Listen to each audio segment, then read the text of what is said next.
When I say that Tylenol autism jokes aren't funny, this is what I am talking about. They stoop to new lows every day. I cannot overemphasize this enough. Emmanuel Gonzalez is a 15-year-old boy with intellectual disabilities and undiagnosed autism that got arrested and detained by ICE despite his mother putting a missing persons report out for him that same day as an unaccompanied minor. This woman, despite speaking no English whatsoever, was forced to go through the process of getting a genetic test done to prove her connection to Emmanuel. Does it, proves it, doesn't change his detention status. Then she shows up to a Houston City Council meeting to confront the cops that moved him and transferred him to ICE, despite the fact that she put a missing persons report out for her son same day in the same city. And what was their excuse? Their excuse is that Emmanuel, the child with a disability that prevents him from speaking clearly and directly, sounded like he said his name was Manuel to them when they asked that question.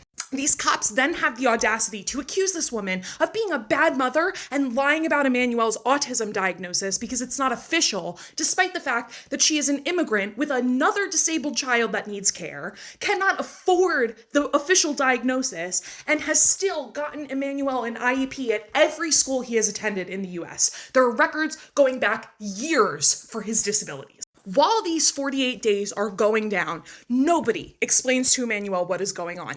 He thinks that he's been abandoned, and in the process of those 48 days, develops deadly appendicitis on his own as someone with intellectual disabilities and no access to his caregivers. If he had been alone, he could have been deported by himself back to Nicaragua.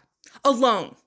As a child with intellectual disabilities, despite his mother actively looking for him. And in looking for her son, this woman was advised that her immigration status would be at risk for trying to get him back. Thank God she did, but oh my fucking God.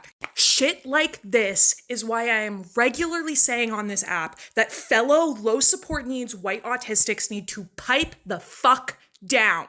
And yes, I am talking to you, Kaylin, if you somehow see this video, because I have you blocked. While you're busy being self-centered and inaccurately portraying higher support needs folks as having it easier than we do, real oppression is going on. You only care when it is people that look and act like you. If you do not know who Elijah McCain even is, you do not get to call yourself a fucking autism advocate. Because some of you apparently think this started yesterday, like when Trump got inaugurated into office this year, as if it hasn't been going on for years for higher support needs folks, for BIPOC folks. Centering your worldview is not equity because it's ignorant. While you joke about Tylenol, this woman struggles to pay for an appropriate diagnosis for her son to get bare minimum care. While you giggle about Anne Frank, eugenicists are currently trying to subdivide autism when it cannot scientifically be done. How about instead of the ridiculous discourse that we have day in and day out on this godforsaken app, somebody actually gives a shit about a human being that is being directly affected by your actions or lack thereof?